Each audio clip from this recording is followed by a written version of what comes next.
Hi everyone, this is Heather Lofton from the Flourish.Academy. It's our weekly Q&A. Oh my goodness, I'm here with my good friend Soozie. Hi Soozie.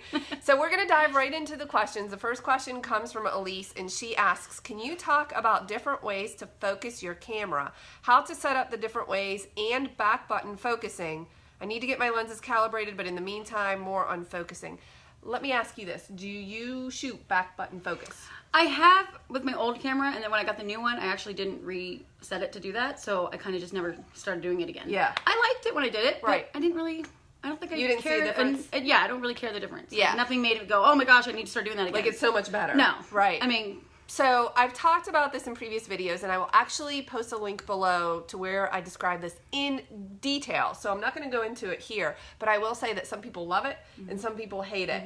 The advantage is you're separating out two functions, the function of focusing and the function of taking the photo, which for some people produces sharper images, but not everyone. But again, I'll post a link to that video and we can talk more about that. Okay, second part of this question is talking about, I believe she's referencing focus modes. So we're talking about continuous servo versus single one shot. How do you shoot? Well, it depends on what I'm shooting. You know, one shot if I'm just doing portraits of a senior, and then El servo if I'm like doing my husband's basketball team. Yes, because there's a lot of motion. There's a lot of motion. Yeah. Children. Yeah. You know, just kind of back and forth. So the difference between the two is when you are in single servo or one shot, when you press halfway on the shutter, it locks a focus.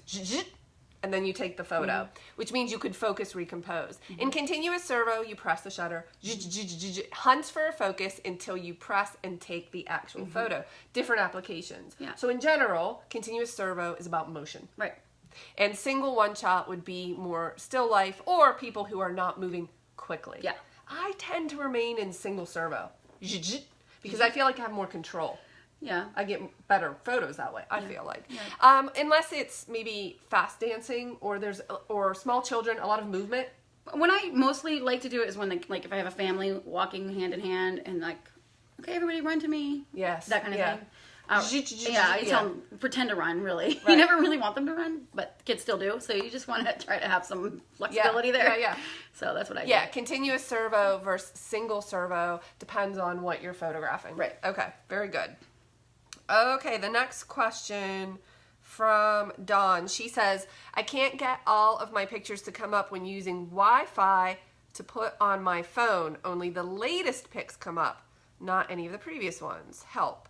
So Dawn, I'm sorry I'm unable to answer this question. I would need to know what camera and what phone so that I could help you troubleshoot. I'm thinking that some of these look at the most recent because the other photos have already been imported into that particular app, but it depends on the app. Yeah, I'm kind of confused with the whole question. Yeah, actually. you don't. I'm all. So, okay, some cameras. Well, my camera, it says Wi-Fi, but I've never used it. Okay, all right. So I mean, I never even had to tether. What you can do is connect it to your phone Right. and send a JPEG, a smaller version JPEG, over to your phone. Like if you wanted to Instagram it or something, or post it on social media. I can see a purpose for that. Yeah. I just don't use it. Leanne uses it extensively. She uses really? it. So it's really handy with the Fuji mirrorless. Oh. Think you're on vacation. Yeah. You have your little Fuji mirrorless camera. It's Wi-Fi. You send it over to your phone. You can share it. That's awesome, actually. So yeah, that's how you would use it. And they have apps for those particular. So Fuji has a specific app. Nikon has a specific app. There are third-party apps, and they all handle it a little bit differently. Right. So that's why it's a little bit challenging to answer this question without all of the data. Yeah. So okay. I'm clear a little bit more. Okay. Ashley says, okay, she has a very long post here. Allow me to summarize. She was mentoring with someone she classifies as a famous photographer, a big name photographer, and she is telling her that she was not allowed to share the images from the session that they had. So her question is it a requirement that you have your mentees that shoot with you state that their images were taken at or with the Flourish Academy? As I understand, this is marketing technique for the mentors, is something all mentors request. Number 2, who owns the copyright from the mentee's camera the day of a one-on-one mentoring session? It's a good question. 3, how do you suggest a small town photographer such as myself handle online bullying from larger photographers? Okay, in terms of that, the best thing that I would do is just cease communication. Yeah. I wouldn't address that. But the second part of this question, which is who owns the copyright, this is legally known. This is what it is. Fact. Who takes the photo owns the copyright. Period. Yep. Unless you sign a contract, say for a big commercial gig, whether it's a work for hire situation, that's different. Right. But if we're talking about portrait photography or general workshops, normal people workshops, then you own the copyright. Right. No, what about weddings? When you are a second shooter for a wedding? Because that's you have a contract. Right, you have a contract. You have a contract that says, so I say that you are shooting on behalf of Weddings by Heather, but I never differentiate who has the copyright. Why do I need to? Right. It doesn't even make sense. Right. You have an understanding and a verbal and written contract saying what you can do with those photos. That's it. But you're technically still the owner of your own photos. That is correct. That's the main thing. That is correct. So I think the bottom line message here, Ashley, is be very cognizant of who you get involved with in terms of a mentor and what their expectations are, because I believe, just from speaking with you, that this was a matter of a miscommunication about expectations. Right. How do you handle, so you've taught some workshops and you've worked with some photographers in one-on-one situations. How do you handle it? Their photos are their photos, my photos are mine. When we collaborate together, we just kind of say, hey, we did the shoot together, and we mention each other. Because it's fun to say, hey, I did this shoot with, say, Chrissy. And, we did a ballerina shoot not too long ago. Well, last year. It's almost a year ago now. Yeah. Actually. Anyway, so we did, it was a workshop. I was teaching. And Chrissy came along and did the shoot with us. And we both entered a contest. And we both entered the same almost photo. Really? It was, very close. Yeah. We didn't know each other were entering that. But we both entered. And it was really fun just to see who did what. But, when people were talking about, oh, your photos look good, we love talking about, hey, yeah, we did the shoot together. Right. So I don't know. Some people are just really stuffy about things, and maybe if I didn't know somebody, I don't know. No, in general, I would say no matter what, I love it when people just shoot together and have fun and not put labels on things. I'm just really relaxed about things. You are. I mean, if I was doing a professional workshop and my client posted pictures, I say, yeah, those are your photos, and have at it. That's what you're hiring me for. You're hiring me to take beautiful photos, and I want to show everybody in the world what I taught you. Now, when she was talking about tagging her and making sure that she gets her the credit, yeah, I appreciate that. Right. And I ask, hey, will you put my name on there, say that you learned that from me? But it's not required in my contracts. But no, because you are a relaxed, fun, trusting, giving, normal, nice, abundant person. And I do it because I want them to take amazing pictures and I want them to share what they learned. Because I don't need to take the credit. It's like saying, oh, I fed a homeless person today.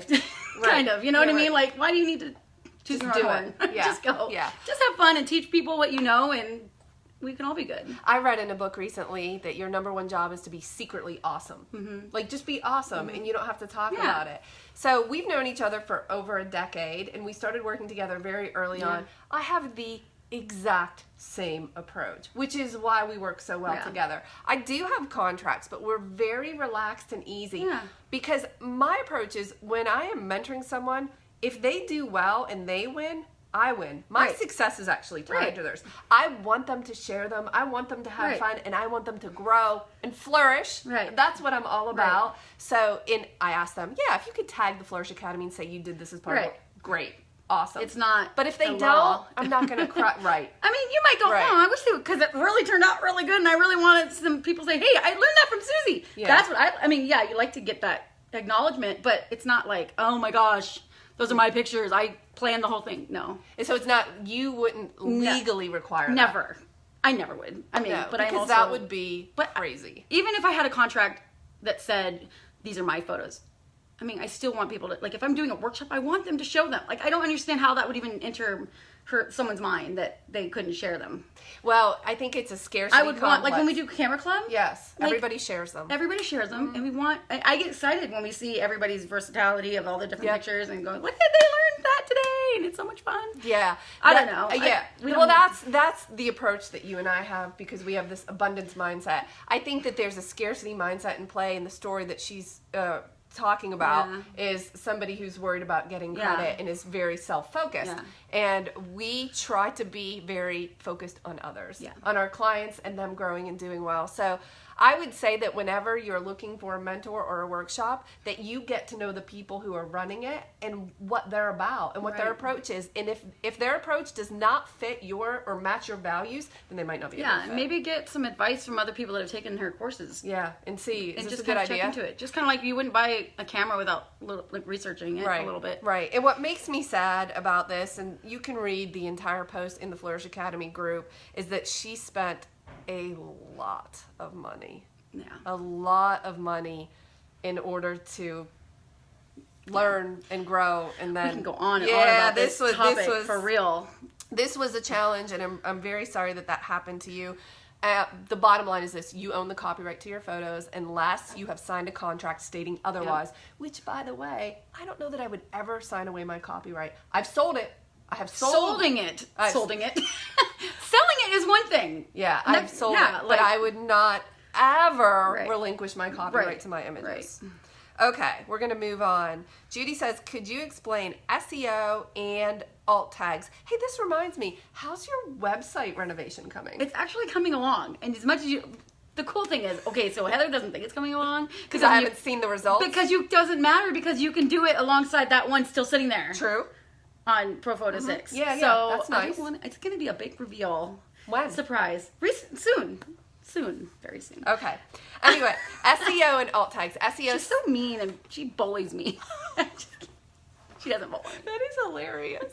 Okay, SEO stands for Search Engine Optimization, and this is a way of using keywords on your website so that people can find you when they are searching for you. So for instance, if you are in a particular city and somebody was searching for your city wedding photographer or portrait or family photographer, you would want your website to come up in that result. So that's Search Engine Optimization. We have an entire course on that in the Flourish Academy that Leanne put together. It's excellent. I'll post the link below if you want to check it out for sure. But maybe I should take that. You would like it. I should take that. You would like it. You want to be found. You don't want to be the best kept secret. Marketing is about awareness. I'm no secret. Everybody knows me. People have to find you. Okay, the second part of that question was alt tags. What are alt tags? And alt stands for alternative text. So when an image does not load on a website, there is text that appears. That's called alt text. So you put in alt tags information about that image. So if you take an image at a particular park or a particular venue, you would put in that alt tag senior, you might even put girl, senior, photography, Mill Creek Park, Boardman, Ohio. Exactly. Or something like that. So that 2 reasons. One is if the photo doesn't load, it tells people what the image is. And secondly, it tells Google what the image is. Google can't see. Right. Google knows everything, but it can't see. The Google. So it doesn't know what that image is unless you give it words. And that's the alt text. Now, Leslie was asking where you put that. In WordPress, when you upload your photo, it says alt, and then there's a field for it. And you can put in there, and you should be putting everything in your alt tags, because I know brides that go to Google Images and will search for their venue. I do that. I'll do that for location searching, and I'll type in photographer blog, because the ones that blog, and here I am one of them that did not. But when I do know that some photographers blog and they tag their photos, I know, hey, that photographer shoots there, so I'm going to look at their photos. Yeah, right. So I know that brides will search, in particular, Hines Chapel wedding photos in Google Images. You want your photos to come up. The way that they will show up is through these alt tags. So you do that on upload. Jody says, do the SEO class. Very helpful. I go back and revisit the videos. Leanne is very helpful. Well, there we go. Yeah, you should check it out. There's also a private Facebook group for people who enroll in that course, and Leanne is available to help walk you through some questions you might have. So Jody's been working on her SEO, because you want to be able to be found via a keyword search of some sort based on what you focus on. Hopefully that helps. Okay. Colleen says, I'm interested in doing some stock photography, but I have no idea how to get started or where to go. Any thoughts? Have you ever done stock photography?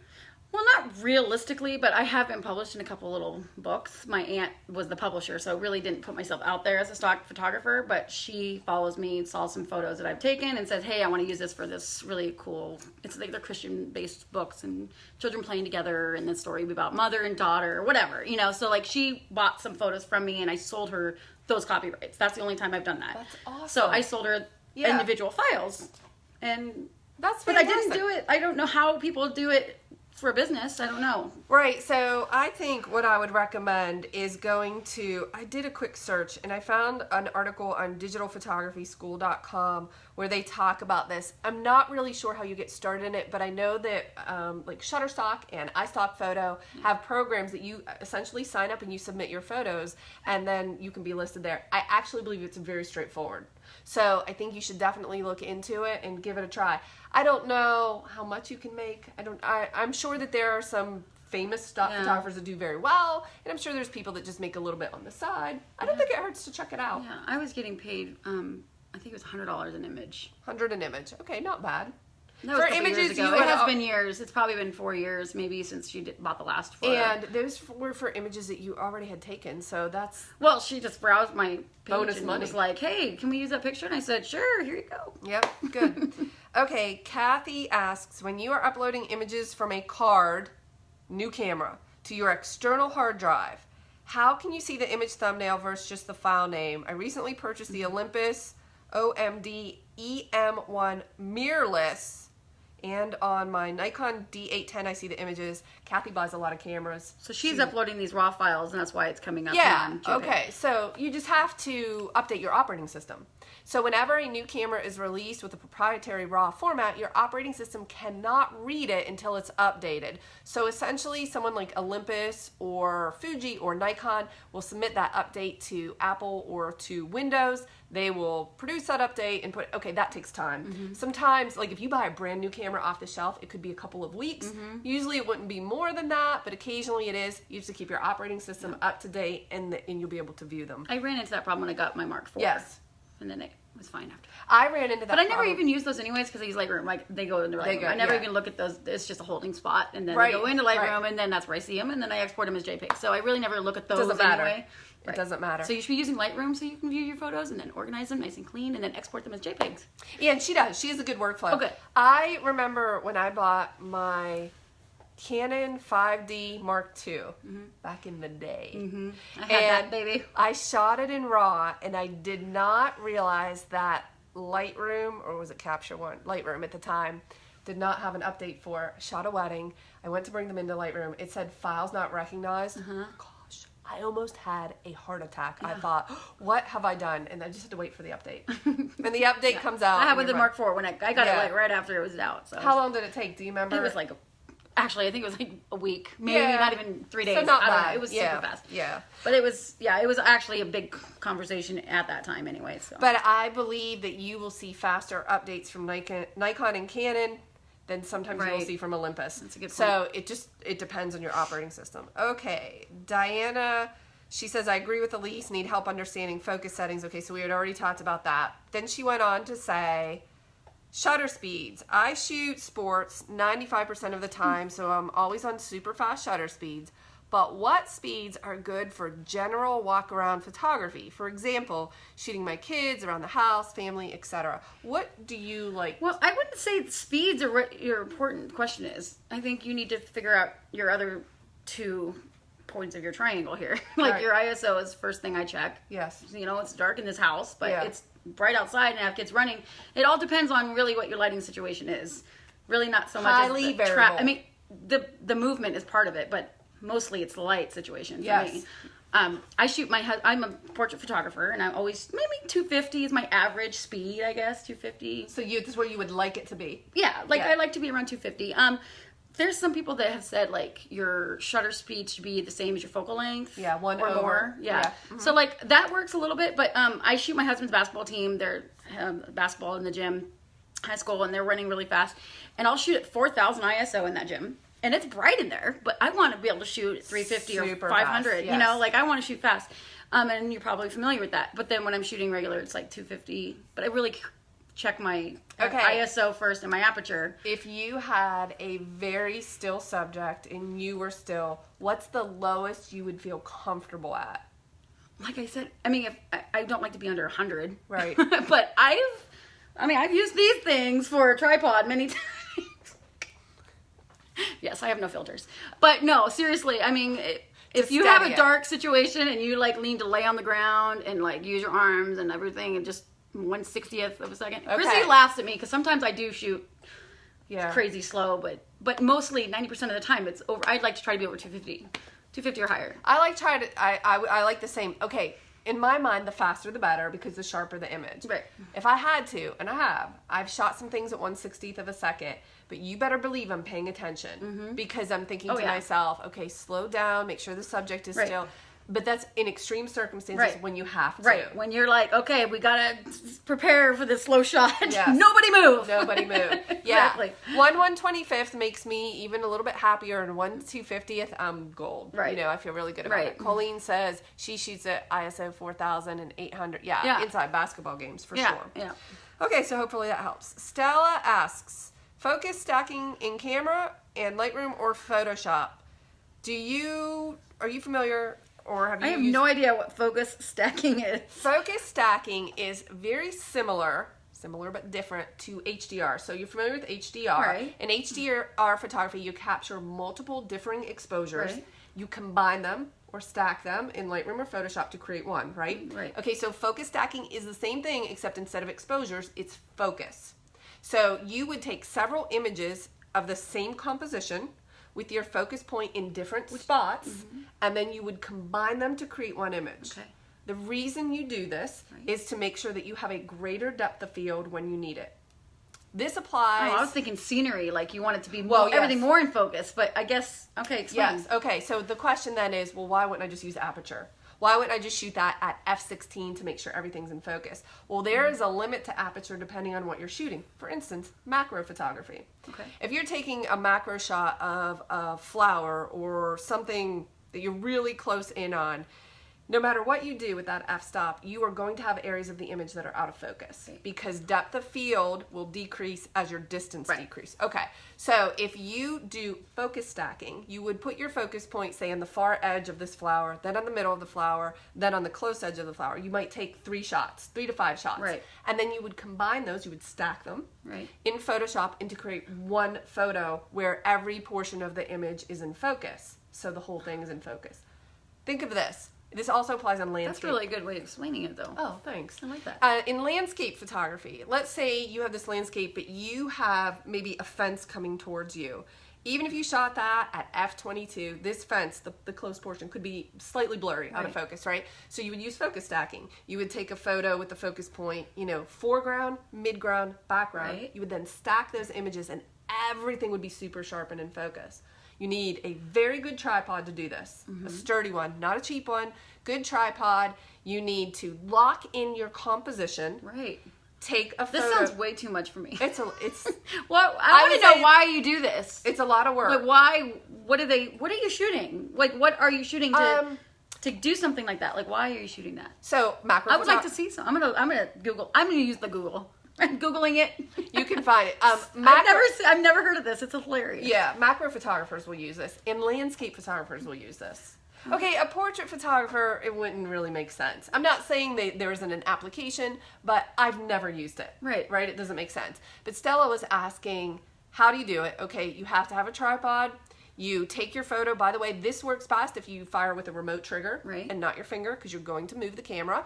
You put your focus point, again, foreground, take a photo. Midground, take a photo. Background, take a photo. Right. You don't want to touch that camera at all. You just want to They have to be exact.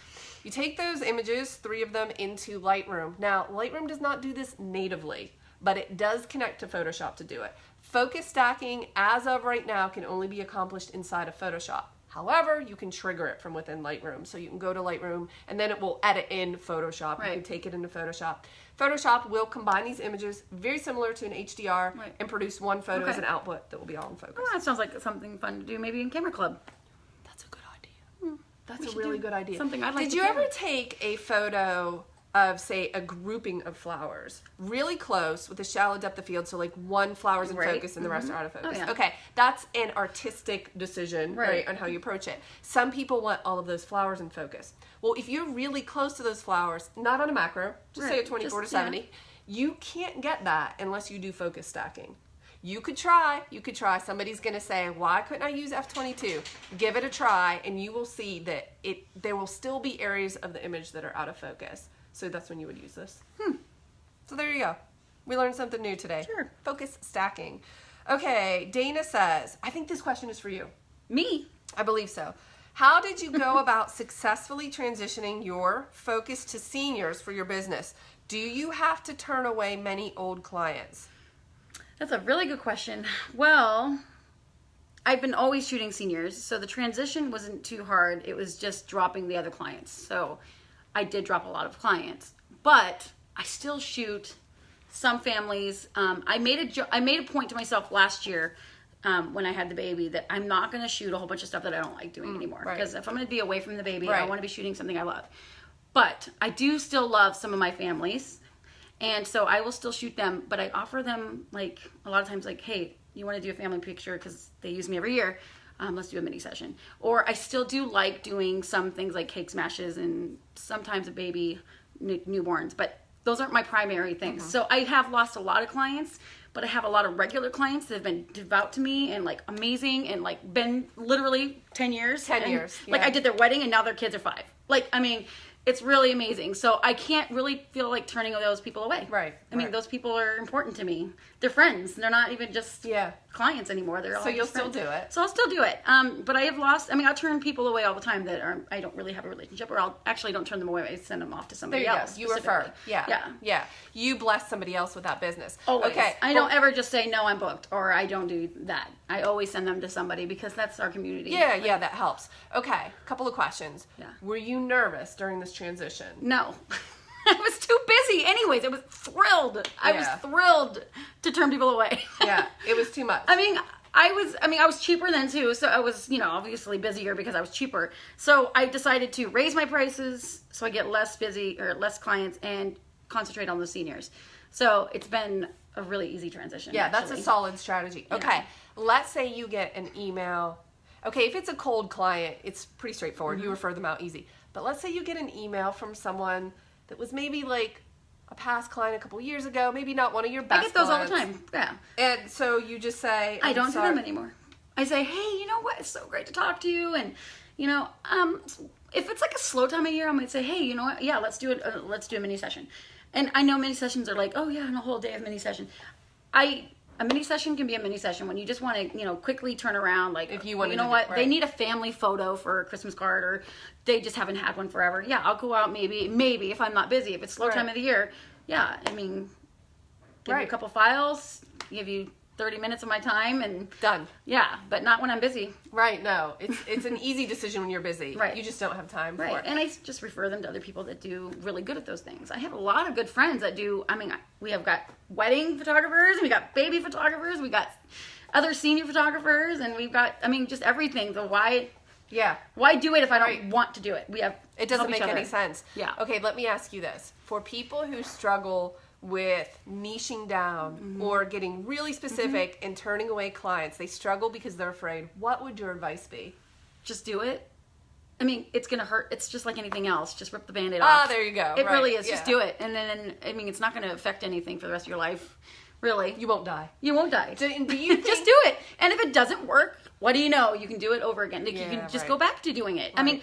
What if I decide, you know what, seniors aren't my thing anymore. I'm just going to concentrate on babies. Like, I can do that. I can do whatever I want. That's the wonders of being your own business owner, right? You are the boss of you. I am the boss of me. And if I want to shoot something, I'm going to try it out. And same with people that are changing their prices. Like, I always say that, if you just change your price, and if it doesn't work, change it back. Fix it. Or do something else. It doesn't have to be every year. It doesn't mean you're stuck in that price for the whole year. Change it. Right. Just do what you have to do, because this is your business and this is your baby and this is what you need to do, to keep afloat. So you can do anything you want. So what I tell people is when they're struggling with decisions like this, any decision for that matter, I say to them, is the decision reversible? Okay, if the Right. decision is reversible, you have nothing to lose. Right, nothing. Go for it. Right. Now, if it's an irreversible decision, by the way, there are very, Come on, let me very think of few. one. There are very few irreversible I mean- decisions. Having a baby is an irreversible decision. Yeah. But there are very few irreversible decisions. Therefore, if you can change it or correct course, then really you should do it sooner rather than later Right. because you can fail faster to get to the desired Right. end result. Right. So don't hesitate. Yeah. I live everything with an extreme sense of urgency. Well, you're not guaranteed tomorrow anyway. So I'm just going to get things done. I'm going to make a decision and I'm going to get after. I have noticed that the most successful people I work with are the ones who are extremely decisive. I can tell you one person I know besides you that is Amy Wilson. Oh, she's decisive? She is so like yep, go. I'm doing it. And Yeah. I always go, gosh, I love you. Like, why am I not you? Like, she's so good at that kind of stuff. Yeah, Like, she yeah, just just makes make a it decision happen. and does it. Hey, thanks so much for being here. Well, wait, we have something to talk about. We do, but we're going to do it in a... Well, we're going to drop it here too. All right, people, you better come back and watch our next video. Yeah, we're going to... 'Cause Yeah, we go have ahead. we have a workshop coming up. We do. And it's that time of year to get back outside and start freshening up our skills, maybe learning new skills. But we are going to do posing of a senior guy. He's really good looking, Yeah, too. in It's a going to couple be weeks. it's Yep. going to be a lot of fun. So stay tuned for our little talk about that. We'll be right back. We'll see you in the next video.